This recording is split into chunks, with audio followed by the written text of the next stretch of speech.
ஜிஎஸ்டியில் கொண்டு வந்திருக்கக்கூடிய ரிஃபார்ம்ஸ் உண்மையாலே எம்எஸ்எம்இக்கு பயன் கொடுக்குமா? முக்கியமாக பார்க்கும்போது ஜிஎஸ்டி 2.0 அப்படின்னு சொல்லி பிஜேபி சப்போர்ட் பண்ணக்கூடிய இந்த ஜிஎஸ்டி கவுன்சிலில் யூனியன் ஃபினான்ஸ் மினிஸ்டர் இருப்பாங்க, ஸ்டேட் ஃபினான்ஸ் மினிஸ்டர்ஸும் இருப்பாங்க. அப்போ 4 ரேட் ஸ்ட்ரக்சர்லேருந்து ஜிஎஸ்டி இப்போ 2 ரேட் ஸ்ட்ரக்சருக்கு மூவ் ஆயிருக்காங்க.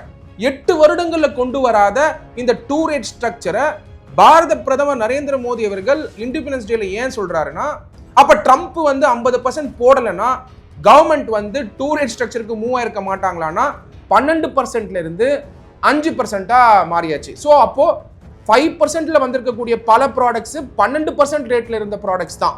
கவர்மெண்ட் தானா முன் வந்து இந்த காலகட்டத்துக்குள்ள இது கொண்டு வரணும்னு என்னைக்குமே அவங்க டெட்லைனும் ஃபிக்ஸ் பண்ணதில்லை. கிட்டத்தட்ட 33 லைஃப் சேவிங் ட்ரக்ஸ்க்கு 12% நில் ரேட்டா மாத்திருக்காங்க. அக்ரிகல்ச்சருடைய இன்புட் காஸ்ட் கம்மியாகும் போது அக்ரிகல்ச்சர் பண்ணக்கூடிய ஃபார்மர்ஸ்க்கு காஸ்ட் கம்மியாகிறதுக்கான வாய்ப்புகள் உண்டு. செப்டம்பர் 22ஆம் தேதியிலிருந்து புது ரேட் அப்ளிகபிள் ஆகிறதுனால பிரைஸ் வந்து குறையறதுக்கான வாய்ப்புகள் உண்டு.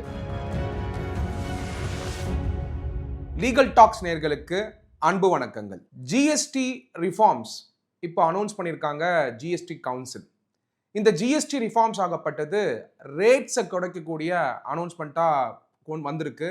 இந்த ரேட்ஸ் குறைச்சதை பற்றி நாடே வந்து பெருசாக பேசிகிட்டு இருக்க தருணத்தில் இதில் என்ன மாற்றங்கள் நடந்திருக்கு, என்ன ரேட் சேஞ்சஸ் கொண்டு வந்திருக்காங்க, இந்த ரேட் சேஞ்சஸ்னால என்ன இம்பேக்ட் இருக்க போகுது, 3வது ரேட்டை குறைச்சாலும் ப்ராடக்டோட ப்ரைஸ் கம்மியாகுமா, அப்படி கம்மி ஆகலைன்னா யார்கிட்ட கம்ப்ளைண்ட் பண்ணணும், 4வது இம்பார்ட்டன்ட் ஆஸ்பெக்ட் தெரிஞ்சுக்க வேண்டியது என்னன்னா, ஜிஎஸ்டியில் கொண்டு வந்திருக்கக்கூடிய ரிஃபார்ம்ஸ் உண்மையாலே எம்எஸ்எம்இக்கு பயன் கொடுக்குமா, இல்லை பல சிக்கல்களை இன்னும் உருவாக்குமா அப்படிங்கிற பல கேள்விகளோட தான் இந்த ஜிஎஸ்டி ரிஃபார்ம் பார்க்கப்படுது. இந்த ஜிஎஸ்டி மாற்றங்களை 56th ஜிஎஸ்டி கவுன்சில் மீட்டிங்கில் கொண்டு வந்திருக்காங்க. அதில் முக்கியமாக பார்க்கும்போது ஜிஎஸ்டி 2.0 அப்படின்னு சொல்லி பிஜேபி சப்போர்ட் பண்ணக்கூடிய எல்லாரும் சொல்லிக்கிட்டு இருக்க தருணத்தில் இந்த ஜிஎஸ்டி மாற்றத்தை கொண்டு வந்தது குரூப் ஆஃப் மினிஸ்டர்ஸ். எல்லா சட்டமானவர்களும் ஏன் பொதுமக்களும் கண்டிப்பாக தெரிஞ்சுக்கணும். காரணம் என்னன்னா, ஜிஎஸ்டி வெற்றி அடைஞ்சாலும் சரி, ஜிஎஸ்டியில் சிக்கல் வந்தாலும் சரி, ஒரு கவர்மெண்ட் பொறுப்பு கிடையாது. அதாவது யூனியன் கவர்மெண்ட்டும் பொறுப்பு கிடையாது, ஸ்டேட் கவர்மெண்ட்டும் பொறுப்பு கிடையாது. அந்த பொறுப்பாகப்பட்டது ஜிஎஸ்டி கவுன்சிலுக்கு தான் உண்டு. அதனால் நீங்கள் புரிஞ்சுக்க வேண்டியது என்னன்னா, இப்போ ஜிஎஸ்டி மாற்றங்கள் கொண்டு வந்த உடனே யூனியன் கவர்மெண்ட் வந்து இதை வெற்றியாகவும் ஸ்டேட் கவர்மெண்ட்டும் சைலண்டாக இருக்கிறது வந்து கண்டிப்பாக வந்து நம்மளால பார்க்க முடியுது. அட் த சேம் டைம் நம்ம புரிஞ்சுக்க வேண்டியது என்ன, சட்டத்தில் இருக்கக்கூடிய விஷயம் என்ன புரிஞ்சுக்கணும்னா, ஜிஎஸ்டி கவுன்சில் தான் இந்த மாற்றத்தை கொண்டு வராங்க. இந்த ஜிஎஸ்டி கவுன்சிலில் யூனியன் ஃபினான்ஸ் மினிஸ்டர் இருப்பாங்க, ஸ்டேட் ஃபினான்ஸ் மினிஸ்டர்ஸும் இருப்பாங்க. இதை தாண்டி குரூப் ஆஃப் மினிஸ்டர்ஸ் எல்லாரும் சேர்ந்து தான் ரேட் ரிடக்ஷனை டிசைட் பண்ணுறாங்க. அப்போ 2017 ஜூலை 1, 2017 ஜிஎஸ்டி இன்ட்ரடியூஸ் பண்ணும்பொழுது 4 ரேட் ஸ்ட்ரக்சர் இருந்தது நம்மளால புரிஞ்சுக்க முடியுது. பல இன்டர்வியூஸ்ல உங்களுக்கு வந்து இதை தெளிவுபடுத்தியிருந்தேன். அது மட்டும் இல்லாமல் தமிழ்நாட்டில் பல பேர் இந்த ஜிஎஸ்டி வந்து புரிஞ்சுக்கும் பொழுது 4 ரேட் ஸ்ட்ரக்சர் ஏன் வந்தது அப்படிங்கிற பல பேர் அந்த கேள்விகள் வந்து எழுப்பிட்டே இருந்தாங்க. அப்படி பார்க்கும் பொழுது ஜூலை 1, 2017 4 ரேட் ஸ்ட்ரக்சரோட தான் ஜிஎஸ்டி வந்தது. இன்ஃபேக்ட் 4 ரேட் ஸ்ட்ரக்சர்னு சொல்றதை விட 4 ரேட்டு பிளஸ் ஸ்பெஷல் ரேட்ஸும் இருந்தது. கோல்டு பார்த்தீங்கன்னா 3%, டைமண்ட் பார்த்தீங்கன்னா 0.25%, 5% ரேட்டு, 12% ரேட்டு, 18% ரேட்டு, 28% ரேட்டு, அதை தாண்டி செஸ்ஸும் போட்டிருக்காங்க பல ப்ராடக்ட்ஸ்க்கு. அப்படி பார்க்கும் பொழுது ஜிஎஸ்டி 2.0 அப்படிங்கிறத பாரத பிரதமர் நரேந்திர மோடி அவர்கள் இண்டிபெண்டன்ஸ் டே செலிப்ரேஷன் அப்போ சொல்லியிருந்தார். ஜிஎஸ்டி 2.0 அப்படின்னு. அந்த ஜிஎஸ்டி 2.0ல 2 ரேட் ஸ்ட்ரக்சரை நான் கொண்டு வர போறேன், அதுக்கான விஷனை வந்து கொண்டு வந்திருக்கேன், தீபாவளிக்கு கிஃப்ட் கொடுக்க போறேன் அப்படின்னு சொல்லியிருந்தாரு. அந்த தருணத்திலேயே நான் சொல்லியிருந்தேன், அவர் எடுக்கக்கூடிய முடிவு கிடையாது, இது குரூப் ஆஃப் மினிஸ்டர்ஸ் எடுக்கக்கூடிய முடிவு. குரூப் ஆஃப் மினிஸ்டர்ஸ் சொல்லும் பொழுது யூனியன் ஃபினான்ஸ் மினிஸ்டர் இருப்பாங்க, ஸ்டேட் ஃபினான்ஸ் மினிஸ்டர் இருப்பாங்க. அந்த மீட்டிங்ல தான் இந்த முடிவுகளை எடுப்பாங்க. அப்படி பார்க்கும் பொழுது ஜிஎஸ்டி இப்போ 2 ரேட் ஸ்ட்ரக்சர் பல ப்ராடக்ட்ஸ்க்கு அனௌன்ஸ் பண்ணியிருக்காங்க. அப்போ 4 ரேட் ஸ்ட்ரக்சர்ல இருந்து ஜிஎஸ்டி இப்போ 2 ரேட் ஸ்ட்ரக்சருக்கு மூவ் ஆயிருக்காங்க. இன்ஃபேக்ட் 2 ரேட் ஸ்ட்ரக்சர்னு சொல்றதை விட பெரும்பாலான ப்ராடக்ட்ஸ்க்கு 5%, ஒரு சில ப்ராடக்ட் சின்ஃபுல் குட்ஸ்னு டேர்ம் பண்றாங்க, அதை 40%ஆகவும் வந்திருக்கிறத நம்மளால பார்க்க முடியுது. இன்னும் பார்த்தீங்கன்னா 2 ரேட் ஸ்ட்ரக்சருக்கு நம்ம மூவ் ஆகல. ஏன்னா கோல்டுக்கு 3% தான், டைமண்டுக்கு 0.25% தான், 5% இருக்கு, 18% இருக்கு, 40% இருக்கு.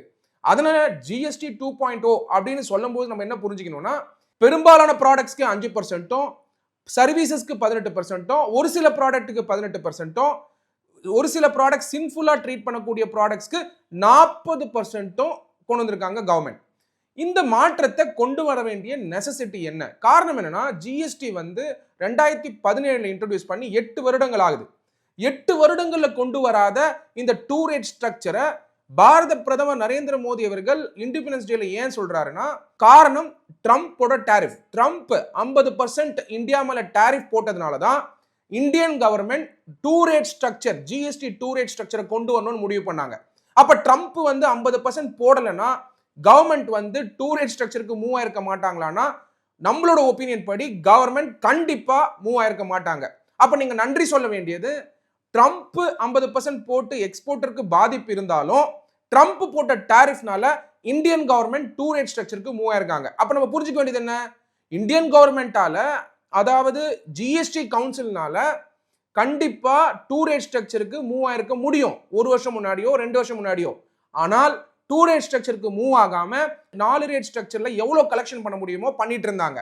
எப்போனா எக்ஸ்போர்ட் நல்லா இருக்கும் போதே யூஎஸ்க்கு.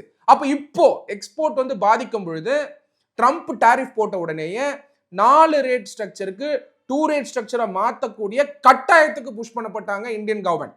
அதனால தான் இந்த 2 ரேட் ஸ்ட்ரக்சர் இன்னைக்கு சாத்தியக்கூறா இருக்கே தவிர, கவர்மெண்ட் தானா முன் வந்து இந்த காலகட்டத்துக்குள்ள இது கொண்டு வரணும்னு என்னைக்குமே அவங்க டெட்லைனும் ஃபிக்ஸ் பண்ணதில்லை. ஸோ அதனால ஒரு பாதிப்பு ட்ரம்ப் டாரிஃப்னால இருந்தாலுமே இந்தியன் கவர்மெண்ட், அதாவது ஜிஎஸ்டி கவுன்சில் வழியா, குரூப் ஆஃப் மினிஸ்டர்ஸ் வழியா 2 ரேட் ஸ்ட்ரக்சர் கொண்டு வந்து கொடுத்துருக்காங்க இந்தியன் ட்ரேடுக்கு. அப்படி பார்க்கும்போது இதுல என்ன மாற்றங்கள்? ஒன்னு, டாக்ஸ் ரிலீஃப் கொடுத்துருக்காங்க எசென்ஷியல் கூட்ஸ்க்கு. எசென்ஷியல் கூட்ஸ் பார்த்தீங்கன்னா இண்டிவிஜுவல் லைஃப் அண்ட் இன்சூரன்ஸ் பாலிசிஸ்க்கு வந்து ஜிஎஸ்டி இல்லை அப்படிங்கிற ஒரு பாயிண்ட்டும், ரெண்டாவது கன்சியூமர் கூட்ஸ்க்கு small cars, TVs, air conditioner, cement, auto products எல்லாமே 12% இருந்து 5% மாறியாச்சு. ஸோ அப்போ 5% வந்திருக்கக்கூடிய பல ப்ராடக்ட்ஸ் 12% ரேட்ல இருந்த ப்ராடக்ட்ஸ் தான். அதாவது cement, TV, auto parts, renewable energy, solar energy, இது எல்லாமே 12% இருந்த ரேட்டை 5% மாற்றி அமைச்சிருக்காங்க ஜிஎஸ்டி கவுன்சில். அதை தாண்டி மேனுஃபேக்சரை வந்து இம்ப்ரூவ் பண்றதுக்காகவும், கிரீன் எனர்ஜி அடாப்ஷன்ஸை இன்க்ரீஸ் பண்றதுக்காகவும், அதாவது green aspects, renewable energy increase பண்றதுக்காகவும், டொமஸ்டிக் டிமாண்டை பூஸ்ட் பண்றதுக்காகவும். ஏன்னா ரேட்ஸை குறைக்கும் பொழுது, ஜிஎஸ்டி ரேட்டை குறைக்கும் பொழுது, விலைவாசி குறையும் பொழுது, குறையணும்னு நினைக்கிறாங்க கவர்மெண்ட். குறைஞ்சதுன்னா மக்கள் நிறைய ப்ராடக்ட்ஸை வாங்குறதுக்கான சாத்தியக்கூறுகள் உண்டு. அப்ப நிறைய ப்ராடக்ட்ஸ் வாங்கினாங்கன்னா கன்சம்ஷன் பேஸ்ட் எக்கானமியா மாறதுக்கான வாய்ப்புகள் உண்டு அப்படிங்கிறத கவர்மெண்ட் வந்து ஃபீல் பண்றாங்க. அதனால கன்சம்ஷன் லெட் growth-ஐ கொண்டு வரணும். ஏன்னா இப்ப ப்ரொடக்ஷன் லெட் growth வந்து ஸ்டாக்னேட் ஆகிறதுனால, ட்ரம்ப்போட டாரிஃப்னால இதை ஸ்டாக்னேட் ஆகிறதுனால கன்சம்ஷன் லெட் growth கொண்டு போகணுங்கிறது தான் கவர்மெண்டோடைய எண்ணமா இருக்கு. அதனால மக்கள் ஜிஎஸ்டி ரேட் சடனா குறைஞ்சதுனால பல பேர் பணத்தை செலவு பண்ணுவாங்க. அப்படி செலவு பண்ணும் பொழுது, கன்சம்ஷன் இன்க்ரீஸ் ஆகும் பொழுது, ஜிஎஸ்டி வருவாய் ரேட்டே குறைஞ்சிருந்தாலும் குறைஞ்ச ரேட்டு மேல அதிக ஸ்பெண்டிங் நடக்கிறதுனால மைண்ட் செட் மக்களுக்கு மாற போறதுனால கன்சம்ஷன் லெட் growth இருக்கும் அப்படிங்கிறத சிஇஏவும் வெளிப்படுத்தியிருக்காரு, அதாவது சீஃப் எக்கனாமிக் அட்வைசர். ஸோ இதனால நம்ம என்ன புரிஞ்சுக்கணும்னா, மெடிக்கல் ஹெல்த் டிவைசஸ்க்கும் சில ரேட்ஸ் குறைச்சிருக்காங்க. For example 33 life saving drugs 12% nil ஆக்கியிருக்காங்க. So 12% 5% ஆகல, கிட்டத்தட்ட 33 லைஃப் சேவிங் ட்ரக்ஸ்க்கு 12% நில் ரேட்டா மாத்திருக்காங்க. அது மட்டும் இல்லாம GST on 3 critical drugs, cancer, rare diseases வந்து 5% நில் ஆக்கியிருக்காங்க ஹெல்த் கேர் ஆக்சஸ் கொடுத்து. இதை தாண்டி support for agriculture and rural sector, agriculture rural செக்டர்ல டிராக்டரோட விலை, ஹார்வெஸ்டர்ஸ் ஹார்வெஸ்ட் பண்ணக்கூடிய அந்த மெஷின், அப்புறம் காம்போஸ்டர்ஸ் அப்படின்னு சொல்லக்கூடிய வகைகளில் இருக்கக்கூடிய மெஷின்ஸ், இது எல்லாமே ஃபர்டிலைசர், பல ப்ராடக்ட்ஸ்க்கு 12% 5% குறைச்சிருக்காங்க. அப்போ அக்ரிகல்ச்சருடைய இன்புட் காஸ்ட் கம்மியாகும் போது அக்ரிகல்ச்சர் பண்ணக்கூடிய ஃபார்மர்ஸ்க்கு காஸ்ட் கம்மியாகிறதுக்கான வாய்ப்புகள் உண்டு. ஏன்னா அக்ரிகல்ச்சர் தான் இன்னைக்கு இருக்கிறதுலயே முக்கியமான செக்டார் நம்ம நாட்டில். ஏன்னா 60% ஆஃப் டைரக்ட் லேபர்ஸ் எங்கேஜ் ஆயிருக்கக்கூடிய sector agriculture. Agriculture is a backbone for not just India. Indian agriculture backbone for India மட்டும் கிடையாது, Indian agriculture is a backbone for the entire world. ஏன்னா tropical region இருக்கிறதுனால, agriculture orient நாடா இருக்கிறதுனால வேர்ல்டுக்கே feet பண்ணக்கூடிய capacity இந்தியாவுக்கு உண்டு. அப்படி இருக்கும் பொழுது இந்த அக்ரிகல்ச்சர் இன்புட்டை ரேட்டை குறைக்கணுங்கிறது தான் கவர்மெண்டோட எண்ணம். விவசாயிகளுக்கு இந்த 12% 5% ஆக்குனதுனால அக்ரிகல்ச்சர் ப்ராடியூஸோட ரேட்ஸ் வந்து கம்மியாகிறதுக்கான வாய்ப்புகள் உண்டு. இதை தாண்டி fertiliser inputs, sulphuric acid, nitric acid, ammonia, இந்த ஜிஎஸ்டி ரேட்ஸ் எல்லாமே 18%லேருந்து 5% மாற்றி அமைச்சிருக்காங்க கவர்மெண்ட். ரெண்டாவது, labour intensive goods like handicrafts, marble, leather items வந்து ஜிஎஸ்டி ரேட்டை வந்து 12%லேருந்து 5% மாற்றி அமைச்சிருக்காங்க கவர்மெண்ட். இதில் முக்கியமாக நீங்கள் பார்த்தீங்கன்னா டெய்லி எசென்ஷியல்ஸில் ஃபார்மர் டு என்டர்பிரைசஸ் வரைக்கும் குறைச்சிருக்காங்க ஜிஎஸ்டி கவுன்சில். அதில் முக்கியமாக ப்ராடக்ட் வைஸ் வந்து எல்லாருக்கும் சொல்லணும் அப்படிங்கிறத நான் நினைக்கிறேன். அதில் காரணம் என்னென்னா, ஒரு ப்ராடக்ட்ஸ், என்னென்ன ப்ராடக்ட்ஸ் நீங்கள் வீட்டில் யூஸ் பண்ணுறீங்களோ அந்த ப்ராடக்ட்ஸோட ஜிஎஸ்டி ரேட்டும் கம்மியாக இருக்குது. ஃபார் எக்ஸாம்பிள், டெய்லி எசென்ஷியல்ஸ், நீங்கள் ஹேர் ஆயில் யூஸ் பண்ணுவீங்க, ஷாம்பு யூஸ் பண்ணுவீங்க, டூத் பேஸ்ட் யூஸ் பண்ணுவீங்க, டாய்லெட் சோப் யூஸ் பண்ணுவீங்க, டூத் பிரஷஸ் யூஸ் பண்ணுவீங்க, ஷேவிங் க்ரீம் யூஸ் பண்ணுவீங்க, இது எல்லா ரேட்டுமே 18%லேருந்து 5% மாறி இருக்கு. ரெண்டாவது, butter, ghee, cheese, dairy spreads எல்லாமே 12%லேருந்து 5% மாறி இருக்கு. ப்ரீ பேக்கேஜ்டு நம்கின்ஸ், பூஜியா, ஏதாவது இந்த மிக்சர் பேக்கெட்டு இதெல்லாமே பார்த்தீங்கன்னா 12%லேருந்து 5% மாறி இருக்கு. யுட்டென்சில்ஸ் 12%லேருந்து 5% மாறி இருக்கு. Feeding bottles, napkins for babies, அதுக்கப்புறம் கிளினிக்கல் டயப்பர்ஸ், இது எல்லாமே 12%லேருந்து 5% மாறி இருக்கு. சீவிங் மிஷின்ஸ் அண்ட் பார்ட்ஸு 12%லேருந்து 5% மாறி இருக்கு. அதை தாண்டி ஹெல்த் கேர் செக்டர் எடுத்தீங்கன்னா, individual health and life insurance coverage 18%லேருந்து 0 ஆக்கியிருக்காங்க கவர்மெண்ட், அதாவது ஜிஎஸ்டி கவுன்சில் ஆக்கியிருக்காங்க. இந்த இன்சூரன்ஸ் ஆஸ்பெக்ட் பொறுத்த வரைக்கும் பல பேர் இன்சூரன்ஸ் பே பண்ணுறதே நம்மளோட ஹெல்த்தை பாதுகாக்கிறதுக்காக. அதில் 1000 ரூபாய்க்கு நீங்கள் இன்சூரன்ஸ் போடுறீங்கன்னா 180 ரூபாய் ஜிஎஸ்டியை கட்டிட்டு இருந்தோம்.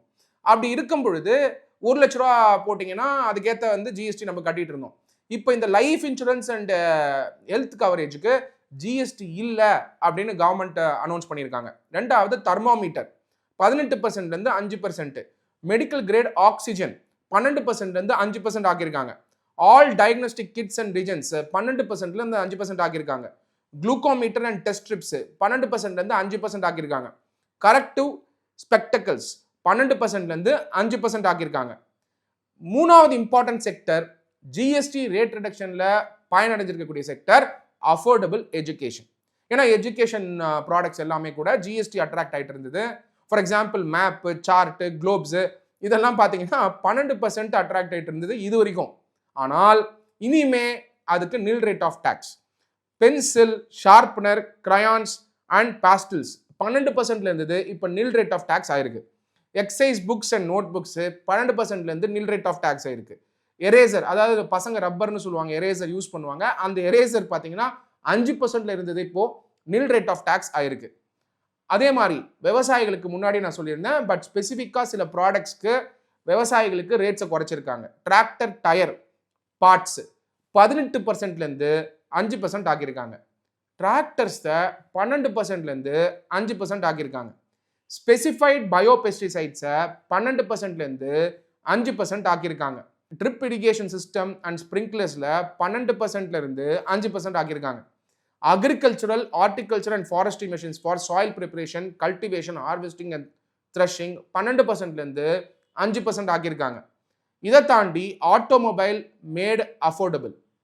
ஆட்டோமொபைல் அதாவது petrol hybrid, LPG, CNG cars not exceeding 1200 CC, 4000 mm 28%லேருந்து 18% ஆக்கியிருக்காங்க. அப்போது ஸ்மால் கார்ஸோட விலை கம்மி ஆகிறதுக்கான வாய்ப்புகள் உண்டு, கம்மி ஆகும். ரெண்டாவது, diesel and diesel hybrid cars பார்த்தீங்கன்னா not exceeding 1500 CC to 4000 mm 28% to 18%. 3-wheeled vehicles வந்து 28% to 18%. மோட்டர் வெஹிக்கிள்ஸ் வந்து 350 சிசி அண்ட் பிலோ 28% to 18%.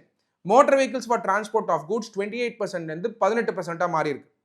ஃபைனலாக முக்கியமாக ஏர் கண்டிஷனர்ஸோட விலை டேக்ஸ் வந்து ஜிஎஸ்டியில் 28% இருந்தது, இதை 18% மாற்றிருக்காங்க. Television above 32 inches including LED and LCD TVs வந்து 28% இருந்து 18% ஆக்கியிருக்காங்க. மானிட்டர்ஸ் ப்ரொஜெக்டர்ஸ் 28% இருந்து 18% ஆக்கியிருக்காங்க.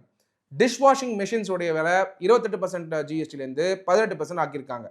அது மட்டும் இல்லாமல் ஆட்டோமேட்டிக் சில ப்ராசஸ் ரிஃபார்ம்ஸும் ஜிஎஸ்டி 56 கவுன்சில் மீட்டிங்கில் கொண்டு வந்திருக்காங்க. முக்கியமான ப்ராசஸ் ரிஃபார்ம்ஸ். அந்த முக்கியமான ப்ராசஸ் ரிஃபார்ம்ஸ் என்னன்னா automatic registration within 3 days for applicant. 3 நாட்கள்லயே ரெஜிஸ்ட்ரேஷன் கொண்டு வரணும். காரணம் என்னன்னா இன்னைக்கு டீலர்ஸ், அதாவது ட்ரேடர்ஸ் இல்லாட்டி சின்ன மேனுஃபேக்சரிங் யூனிட் தொடங்குறவங்க எல்லாருமே ரெஜிஸ்ட்ரேஷன் அப்ளை பண்ணா ரெஜிஸ்ட்ரேஷன் கொடுக்கறதுக்கே டைம் ஆகுது. அப்போ ரெஜிஸ்ட்ரேஷன் கொடுக்கறதுக்கு டைம் ஆச்சுன்னா யாருக்கு நஷ்டம் அப்படின்னு எடுத்து பார்த்தீங்கன்னா அது கவர்மெண்ட்டுக்கு தான் நஷ்டம். ஏன்னா ஒருத்தர் ஜிஎஸ்டிக்கு வரணும்னு துடிக்கிறாரு, ஆனால் ஜிஎஸ்டிக்கு வர விடாம தடுத்துட்டு இருந்தது டிபார்ட்மெண்ட் தான். காரணம் என்னன்னா அந்த ரெஜிஸ்ட்ரேஷனை வந்து ப்ராசஸ் பண்ண விடுறதில்லை. அப்படி இருக்கும் பொழுது it is identified by the system based on data analysis.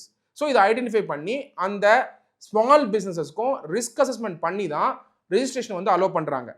Who determines that you would not pass input tax credit exceeding 2.5 lakh per month opts for the scheme. So இது 3 நாளுக்குள்ளேயே ஆட்டோமேட்டிக் ரெஜிஸ்ட்ரேஷன் பண்ணக்கூடிய ஒரு சிஸ்டமை கொண்டு வந்திருக்காங்க. ரெண்டாவது important change refund mechanism. இந்த refund மெக்கானிசம்ல sanction of provisional refunds by proper officer through system based risk evaluation for zero rated supplies with inverted duty structure. இது எல்லாமே அதாவது ரீஃபண்டும் ப்ராசஸ் பண்ணுறது டைம்லைன் வந்து நிறைய ஆகிட்டு இருந்ததுனால ப்ராப்பர் ஆஃபீஸரே இந்த ரீஃபண்டை ப்ராசஸ் பண்ணலாம் ப்ரொவிஷனலாக அப்படின்றாங்க. ஸோ இந்த மாதிரியான மாற்றங்களில் தான் ஜிஎஸ்டி 2.0 ஒரு பெரிய மாற்றத்தை இந்தியாவில் கொண்டு வரணும்னு எதிர்பார்த்துட்டு இருக்க தருணத்தில் கண்டிப்பாக மாற்றத்தை கொண்டு வரும். ஆனால் ரொம்ப ரொம்ப இம்பார்ட்டன்ட் பாயிண்ட் என்னன்னா சட்ட மாணவர்களும் பொதுமக்களும் இதை தெரிஞ்சுக்கணும். இந்த ரேட்டை ரெடியூஸ் பண்ணாலும் டீலர்ஸ் வந்து, ட்ரேடர்ஸ் வந்து, மேனுஃபேக்சரர்ஸ் வந்து, சர்வீஸ் ப்ரொவைடர்ஸ் வந்து இந்த ரிடக்ஷனை மக்களுக்கு கொண்டு போய் கொடுப்பாங்களா? ஃபார் எக்ஸாம்பிள் 100 ரூபா இருக்கக்கூடிய எம்ஆர்பியை ஜிஎஸ்டி ரேட் ரிடக்ஷன் குறைஞ்ச உடனே எம்ஆர்பியை குறையணும். எம்ஆர்பியை குறைப்பாங்களா? ஃபார் எக்ஸாம்பிள் நீங்க வந்து ஒரு ப்ரொவிஷன் ஷாப்புக்கு போயிட்டு பிஸ்கெட் வந்து பார்க்குறீங்க. அந்த பிஸ்கெட் வந்து ஜிஎஸ்டி 2.0 வரத்துக்கு முன்னாடி 100 ரூபான்னு வச்சுக்கலாம்.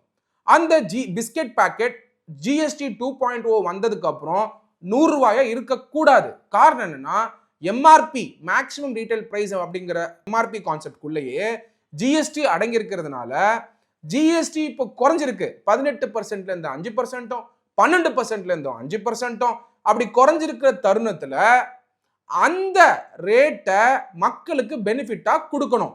கொடுப்பாங்களா? கவர்மெண்ட் இதை கண்காணிப்பாங்களா? என்ஃபோர்ஸ் பண்ணுவாங்களா? இந்த கேள்வி வந்து ஸ்டேட் கவர்மெண்ட்டுக்கு உண்டு, இந்த கேள்வி யூனியன் கவர்மெண்ட்டுக்கு உண்டு. இந்த கேள்வி 2 பேரையும் சேர்த்து கேட்கணும்னா ஜிஎஸ்டி கவுன்சிலையே கேட்கணும். காரணம் என்னன்னா இதுக்கான ப்ரொவிஷன் கொண்டு வந்து தான் ஜிஎஸ்டி 2.0 கொண்டு வரணும். ஜிஎஸ்டி 2.0 கொண்டு வந்துட்டு ஆன்டை ப்ராஃபிட்டரிங் ப்ரெஷர்ஸ்க்கு நீங்க கம்ப்ளைண்ட் கொடுங்க அப்படின்னு சொன்னா இந்த கம்ப்ளைண்ட்டை விசாரிச்சு அது மேல வந்து அப்பீல் போய் அட்ஜுடிகேட் பண்ணி வரதுக்கு பல வருடங்கள் ஆகும். அப்போ இண்டஸ்ட்ரி வந்து மக்களை ஆல்ரெடி எக்ஸ்ப்ளாய்ட் பண்ணியிருக்கிறதுக்கான வாய்ப்புகள் உண்டு.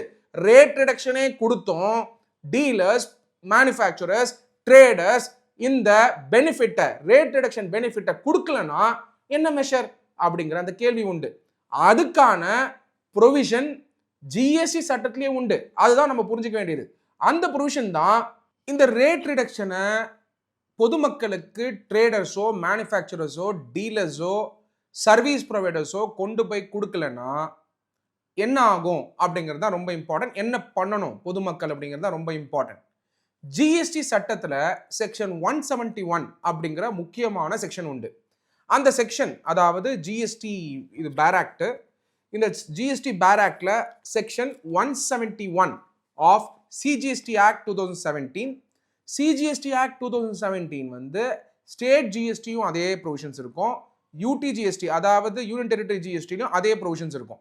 அப்போ செக்ஷன் 171 நீங்க எடுத்து பார்த்தீங்கன்னா ஆன்டை ப்ராஃபிட்டரிங் மெஷர், அதுல section 171 subsection 1, any reduction in rate of tax on any supply of goods or services or the benefit of input tax credit shall be passed on to the recipient by way of commensurate reduction in prices.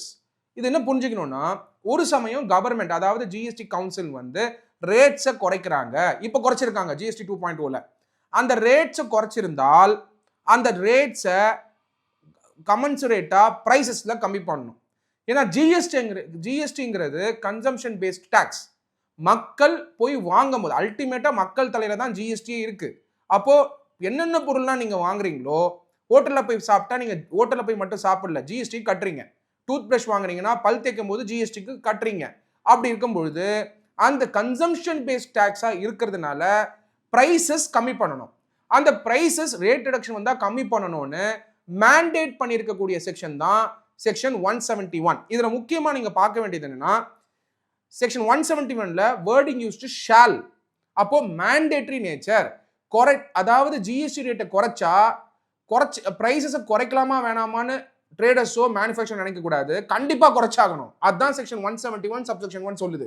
அடுத்தது எடுத்து பார்த்தீங்கன்னா section 171 subsection 2ல என்ன சொல்லியிருக்காங்கன்னா, the central government may on recommendation of the council by notification constitute an authority or empower an existing authority constituted under any law for the time being in force to examine whether input tax credits availed by any registered person or the reduction in the tax rate have actually resulted in a commensurate reduction in the price of the goods or services or both supplied by him, provided that the government may by notification on the recommendation of the council specify the date from which the said authority shall not accept any request for examination as to whether input tax credit availed by any registered person or the reduction in the tax rate have actually resulted in the commensurate reduction in the price of the goods or services or both supplied by him. அப்படி supply பண்ணலன்னா anti profiteering அத்தாரிட்டிக்கு complaint பண்ணும் அப்படிங்கிற provision இருக்கு. Or any other authority கிட்ட complaint பண்ணணும்னு சொல்லியிருக்காங்க. அப்போ என்ன புரிஞ்சுக்கணும் அப்படின்னா, ஜிஎஸ்டி கவுன்சில் 56 கவுன்சில் மீட்டிங், அதாவது செப்டம்பர் 4ஆம் தேதி வந்து அறிவிச்ச ஜிஎஸ்டி கவுன்சில் மீட்டிங்ல national anti profiting authority or GST tribunal to accept new anti profiteering complaints சொல்லிட்டாங்க. Especially amid expectation of rate and slab reductions. இந்த ஏன்னா நேஷனல் ஆன்டி ப்ராஃபிட்டிங் அத்தாரிட்டி வந்து சன்செட் கிளாஸ் கொண்டு வந்தாங்க. என்ன சன்செட் கிளாஸ் கொண்டு வந்தாங்கன்னா, government has notified 1st April 2025 as a sunset clause for anti-profiteering provisions under the GST law. So அப்போ இனிமே ஆன்டி ப்ராஃபிட்டரிங் கம்ப்ளைண்ட் எல்லாமே ஜிஎஸ்டி அப்பலேட் ட்ரிபியூனல் கிட்ட தான் போகணும் அப்படிங்கிறத சொல்லியிருந்தாங்க. மெயினா செக்ஷன் 171ல சப்செக்ஷன் 1 நீங்க எடுத்து பார்த்தீங்கன்னா 2 இஷ்யூஸ் கவர் பண்ணியிருக்காங்க. ரிடக்ஷன் இன் டாக்ஸ் ரேட், அதாவது 12% இருக்கிறது 5% ஆகுது. For example cosmetic product, brush, toothpaste, soap எல்லாமே 12% 5% ஆயிருக்கு. அப்போ அந்த ரேட் ரிடக்ஷனை மக்களுக்கு பாஸ் பண்ணணும். அது பண்ணலன்னா என்ன கான்சிக்வன்சஸ்? ரெண்டாவது, benefit of input tax credit, உள்முக வரி குறைஞ்சிருக்க வாய்ப்பு உண்டு. அந்த உள்முக வரி குறையிறதுனால எண்டு ரேட்டே மாறாமல் இருந்தாலும் ப்ரைஸ் வந்து குறைச்சாகணும்.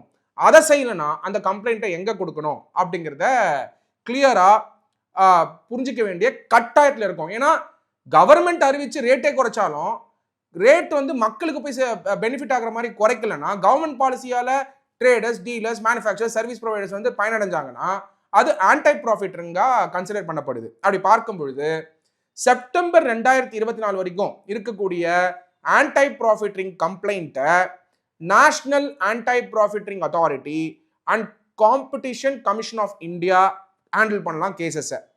1st October 2024ல இருந்து என்ன சொன்னாங்கன்னா, all pending and new cases are handled by principal bench of the GST appellate tribunal. So anti-profiteering issues எல்லாமே GST appellate tribunalல தான் ரெப்ரசன்ட் பண்ணணும் அப்படின்னு சொன்னாங்க. அப்போ எப்படி கம்ப்ளைண்ட் பண்ணணும்? How to complain about anti-profiteering provision. Consumers can file complaints with the standing committee or state screening committee. First ஒரு சமயம் ரேட்டு குறைச்சி கவர்மெண்ட் குறைச்ச ரேட்டை மக்களுக்கு பெனிஃபிட் கொடுக்கல, ட்ரேடர்ஸோ டீலர்ஸோ மேனுஃபேக்சரோ கொடுக்கலன்னா ஃபர்ஸ்ட் ஸ்டாண்டிங் கமிட்டிக்கு கம்ப்ளைண்ட் பண்ணுவீங்க, ஸ்டேட் ஸ்டீரிங் கமிட்டிக்கு கம்ப்ளைண்ட் பண்ணுவீங்க. ரெண்டாவது, complaints must include evidence that GST benefits have not been passed on, GST benefit pass on ஆகல அப்படிங்கிற கம்ப்ளைண்ட் கொடுப்பீங்க. ரெண்டாவது, 1st Octoberல இருந்து வரக்கூடிய ஆன்டி ப்ராஃபிட்டரிங் இஷ்யூஸ் எல்லாமே ஜிஎஸ்டி அப்பலேட் ட்ரிபியூனல் பிரின்சிபல் பெஞ்சுக்கு தான் நீங்க பெட்டிஷன் போடணும்.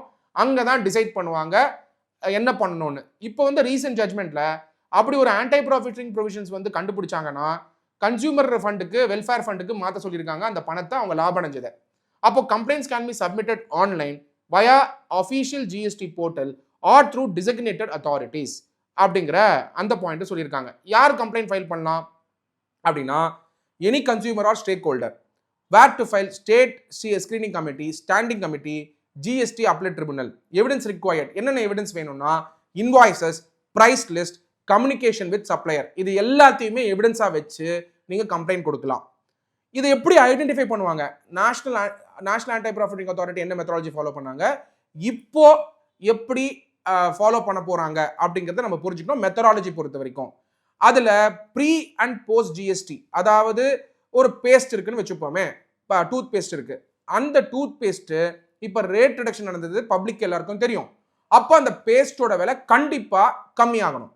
அந்த பேஸ்டோட விலை ஜிஎஸ்டி 2.0 வந்ததுக்கு அப்புறம் கம்மி ஆகலைன்னா இட் இஸ் கிளியர்லி விசிபிள் ரேட்டை குறைக்கல அப்படின்னு. அப்போ அந்த கம்பெனி யார் மேனுஃபேக்சர் பண்றாங்களோ அவங்க மேல நீங்க ஜிஎஸ்டி அப்பலேட் ட்ரிபுனல்ல கம்ப்ளைண்ட் கொடுக்க முடியும். அது ஒரு பக்கம் இருக்க, அவங்க ப்ராஃபிட் மார்ஜின் எப்படி எவ்வளவு பண்ணிருக்காங்க, காஸ்ட் ஸ்ட்ரக்சர் எப்படி வந்திருக்குன்றத இன்வெஸ்டிகேட் பண்ணுவாங்க ஆன்டி ப்ராஃபிட்டிங் ப்ரொவிஷன்ஸ் வழியா. இன்வெஸ்டிகேஷன் பண்ணும் பொழுது எக்ஸாமினேஷன் ஆஃப் இன்வாய்ஸ் பண்ணலாம், ஈவன் ரெய்ட் நடத்தலாம், காஸ்ட் ஷீட் செக் பண்ணலாம், ஐடிசி கிளைம்ஸ் வந்து செக் பண்ணி பார்க்கலாம். அது மட்டும் இல்லாம இப்ப ப்ராஃபிட் வந்து எஸ்டாப்ளிஷ் ஆயிருந்ததுன்னா order price reduction, refund with interest and penalty, cancel GST registration, இந்த மூணுமே பண்றதுக்கான பவர் ஜிஎஸ்டி அப்பலேட் ட்ரிபுனலுக்கு உண்டு. அதனால இன்னிலிருந்து பொதுமக்கள் என்ன பண்ணணும்னா எல்லாரும் ஜிஎஸ்டி 2.0 செலிப்ரேட் பண்றதை விட்டுட்டு செப்டம்பர் 2022 இருந்து தான் இது எஃபெக்டிவா இருக்க போகுது. 22 செப்டம்பர் 2025 இருந்து தான் ஜிஎஸ்டி ரேட் ரிடக்ஷன் பல ப்ராடக்ட்ஸ்க்கு அப்ளிகபிளா இருக்கிறதுனால செப்டம்பர் 23ஆம் தேதியில இருந்து பிரைஸ் கம்மியா இருக்கான்னு செக் பண்ணுங்க. கவர்மெண்ட்டை பாராட்டுறது ஒரு பக்கம் இருந்தாலும் உங்க பாக்கெட்ல இருந்து பிரைஸ் கம்மியா இருக்கா, நீங்க வந்து அடுத்த மாசம் மளிகை சாமான் வாங்குவீங்க, அந்த மளிகை சாமான் வாங்கும் பொழுது போன மாசம் அதாவது ஆகஸ்ட் மாசம் வந்து முடிஞ்சதுக்கு அப்புறம் செப்டம்பர் மாசம் 1ஆம் தேதியோ ஒரு ஃபர்ஸ்ட் வாரத்திலயோ நீங்க மளிகை சாமான் வாங்கியிருப்பீங்க, இல்ல ப்ராடக்ட்ஸ் அமேசான்ல வாங்கியிருப்பீங்க, இல்ல இணையதளத்துல வாங்கியிருப்பீங்க. அந்த ப்ராடக்டோட இன்வாய்ஸ் உங்ககிட்ட இருக்கும், இல்ல அந்த பணத்தை பே பண்ண ஜிபே அக்கௌண்ட் கூட இருக்கும். அதை எடுத்து அனலைஸ் பண்ணி இப்போ அதே ப்ராடக்டை வாங்குவீங்க, எசென்ஷியல் ப்ராடக்ட்ஸை வாங்குவீங்க. கம்பேர் பண்ணுங்க. ரேட் ரிடக்ஷன் நடக்கலன்னா எந்த பிராண்டை நீங்க வாங்குறீங்களோ அவங்க மேல ஆன்டி ப்ராஃபிட்டிங் ப்ரொவிஷன்ஸை இன்வோக் பண்ணி செக்ஷன் 171 படி ஜிஎஸ்டி அப்பலேட் ட்ரிபுனல் கிட்ட பிரின்சிபல் பெஞ்ச்ல பெட்டிஷன்ஸ் போட்டு கம்ப்ளைண்ட் கொடுங்க, ஸ்டேட் ஸ்கிரீனிங் கமிட்டி கிட்ட கொடுங்க, ஸ்டாண்டிங் கமிட்டிக்கு கம்ப்ளைண்ட் பண்ணுங்க, இன்வாய்ஸ் அட்டாச் பண்ணுங்க, என்ஃபோர்ஸ் பண்ணுங்க ஜிஎஸ்டி உடைய பிரைஸ் ரிடக்ஷனை. ஏன்னா கவர்மெண்ட் ட்ரம்ப் டாரிஃப் வந்ததுனால பிரைஸ் ரிடக்ஷனை கம்மி பண்ணி கன்சம்ஷன் இன்க்ரீஸ் பண்ணுங்கிறது அவங்களோட நோக்கம். ஆனா என்ஃபோர்ஸ் பண்றதுங்கிறது ப்ரொவிஷன்ஸ் தான் கவர்மெண்ட் கொண்டு வர முடியுமே தவிர அதை என்ஃபோர்ஸ் பண்ணிக்க வேண்டிய கட்டாயத்துல பொதுமக்கள் நம்ப இருக்கும். அதனால சட்ட மாணவர்களும் பொதுமக்களும் ஆன்டி ப்ராஃபிட்டிங் ப்ரொவிஷன்ஸை பத்தி ஜிஎஸ்டி 2.0க்கு அப்புறம் தெரிஞ்சுக்க வேண்டியது மிக முக்கியம். Section 171 of the GST act 2017 பத்தி தெரிஞ்சுக்க வேண்டியது மிக மிக அவசியம். எல்லாரும் இந்த ஆன்டி ப்ராஃபிட்டிங் பத்தி பேசிட்டு இருக்கும்போது ஒரு முக்கியமான மைண்ட்ல வந்து வச்சுட்டு இருப்பீங்க, என்னன்னா ஜிஎஸ்டி ரேட்டை குறைச்சிருக்காங்க, எப்பல இருந்துங்க இது அப்ளிகபிள்? 3ஆம் தேதி செப்டம்பர் குறைச்சிருக்காங்க, 4ஆம் தேதியிலேருந்தே அப்ளிகபிளா, 5ஆம் தேதி அப்ளிகபிளா, 6ஆம் தேதி அப்ளிகபிளா, அடுத்த வாரம் அப்ளிகபிளா அப்படின்னு பார்த்தீங்கன்னா எஃபெக்டிவ் ரேட்டு இந்த சேஞ்ச் பண்ணியிருக்க ரேட்டு குறைச்ச ரேட் ஆகப்பட்டது செப்டம்பர் 22ஆம் தேதியிலேருந்து தான் இது எஃபெக்டிவ். அப்போ செப்டம்பர் 22ஆம் தேதி நீங்க 21ஆம் தேதி செப்டம்பர் வாங்கக்கூடிய ப்ராடக்டோட ரேட்டு ஓல்டு ரேட்ல இருக்கும். அப்ப செப்டம்பர் 22ஆம் தேதி இருக்கக்கூடிய ரேட்டு புது ரேட்ல இருக்கணும். அப்போ பிரைஸ் கம்மியா இருக்கணும். பிரைஸ் அதேவா இருந்துகிட்டு ரேட்டை கம்மி பண்ணுன்னு சொன்னாக்க உங்க பெனிஃபிட்டை பாஸ் ஆன் பண்ணன்னு அர்த்தம். அப்போதான் நீங்க ஆன்டி ப்ராஃபிட்டிங்க்கு அணுகணும். அது மட்டும் இல்லாம ஒரு சமயம் நிறைய ப்ராடக்ட்ஸை நீங்க வாங்கணும்னு எதிர்பார்த்துட்டு இருந்தீங்கன்னா ஒரு 2 வாரம் தள்ளி போடுங்க. ரொம்ப ரொம்ப இம்பார்ட்டன்ட். காரணம் என்னன்னா ஜிஎஸ்டி ரேட் ஆகப்பட்டது. இப்போ டிவி வாங்கணும்னு ஆசைப்படுறீங்க, கம்ப்யூட்டர் வாங்கணும்னு ஆசைப்படுறீங்க, டிராக்டர் வாங்கணும்னு ஆசைப்படுறீங்க, டிராக்டருக்கு டயர் வாங்கணும்னு ஆசைப்படுறீங்க, இல்ல ஃபர்டிலைசர் வந்து ஒரு 3 வாரம் தள்ளி போட முடியும்னா தள்ளி போடுங்க. காரணம் என்னன்னா செப்டம்பர் 22ஆம் தேதியிலிருந்து புது ரேட் அப்ளிகபிள் ஆகிறதுனால பிரைஸ் வந்து குறையறதுக்கான வாய்ப்புகள் உண்டு. அதனால கவர்மெண்ட் இது வந்து செலிப்ரேட் பண்ற தருணத்துல எல்லாரும் புரிஞ்சுக்க வேண்டியது என்னன்னா 2 வாரத்துக்கு கன்சம்ஷன் அடி வாங்கும்.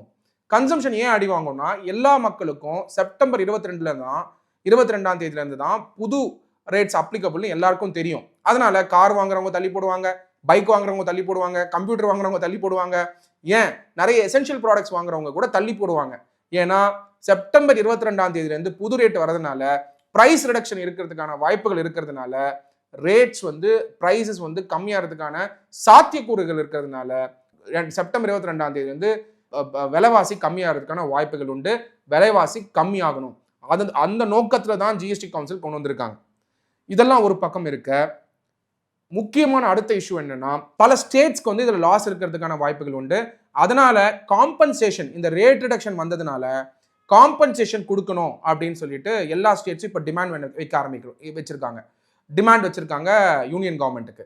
ஏன்னா ஜிஎஸ்டி கவுன்சிலில் ரேட்ஸை குறைச்சதுக்கு அப்புறம் நிறைய வருவாய் ஸ்டேட்ஸ்க்கு வந்து அடி வாங்குறதுக்கான வாய்ப்புகள் உண்டு. அப்போ அந்த வருவாய் அடி வாங்கும் பொழுது ஸ்டேட்ஸ்க்கு இருக்கக்கூடிய ப்ராடக்ட் ரெண்டு தான்.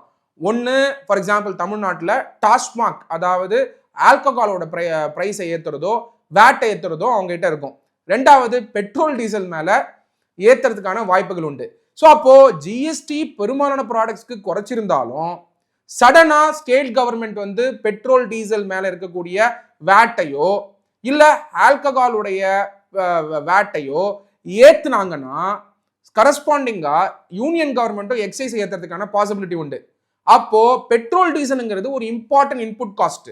காரணம் என்ன? லாஜிஸ்டிக்ஸ். ஒரு ட்ரேடரும் ஒரு டீலரும் சர்வீஸ் ப்ரொவைடரும் மேனுஃபேக்சரரும் வெஹிக்கிள் யூஸ் பண்ணி தான் சர்வீஸ் கொடுக்குறாங்க, வெஹிக்கிள் யூஸ் பண்ணி தான் ப்ராடக்டை டிரான்ஸ்ஃபர் பண்ணுறாங்க, இ-வே பில் கொடுப்பாங்க, ப்ராடக்ட் போய் டெலிவர் பண்ணுவாங்க. அப்போ இன்புட் காஸ்ட் பெட்ரோல் டீசல் கம்மியாகுமா, இல்லை ரஷ்யாவிலேருந்து கொள்முதல் பண்ணுறதுனால ப்ரைசஸ் கம்மியாகுமா, அதாவது ஆயில் ப்ரைசஸ் கம்மியாகுமா அப்படிங்கிற அடுத்த கேள்வி எழுந்திருக்கு. அப்போ ரேட் ரிடக்ஷனே நடந்தாலும் சப்சிக்வெண்டா ஸ்டேட் கவர்மெண்ட் ஆயில் மேல இருக்கக்கூடிய ரேட்ஸை ஏற்றக்கூடாது. அதுக்கான ப்ரொடெக்ஷன் இருக்கானா? இல்லை. அதனால பிரைசஸை உடனே வந்து மேனுஃபேக்சரர்ஸ், சர்வீஸ் ப்ரொவைடர்ஸ், ட்ரேடர்ஸ் எல்லாரும் செப்டம்பர் 22ஆம் தேதி குறைப்பாங்களா அப்படிங்கிற அந்த கேள்வியும் உண்டு. இந்த பல கேள்விகளோட தான் ஜிஎஸ்டி 2.0 பெனிஃபிட்டை பாரத பிரதமர் நரேந்திர மோடி கொண்டு வந்து அதை வந்து ஒரு விஷனா ஷேர் பண்ணி ஜிஎஸ்டி கவுன்சிலில் முடிவெடுத்திருக்காங்க.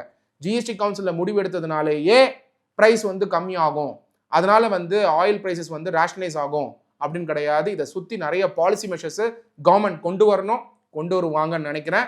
பொதுமக்களுக்கு அல்டிமேட்டா ஜிஎஸ்டி பயன்படணுங்கிறது தான் சட்டமானவர் எடுத்து சொல்ல வேண்டியது, பொதுமக்கள் புரிஞ்சிக்க வேண்டியது. நன்றி. Signing off, advocate doctor M Sathyakumar.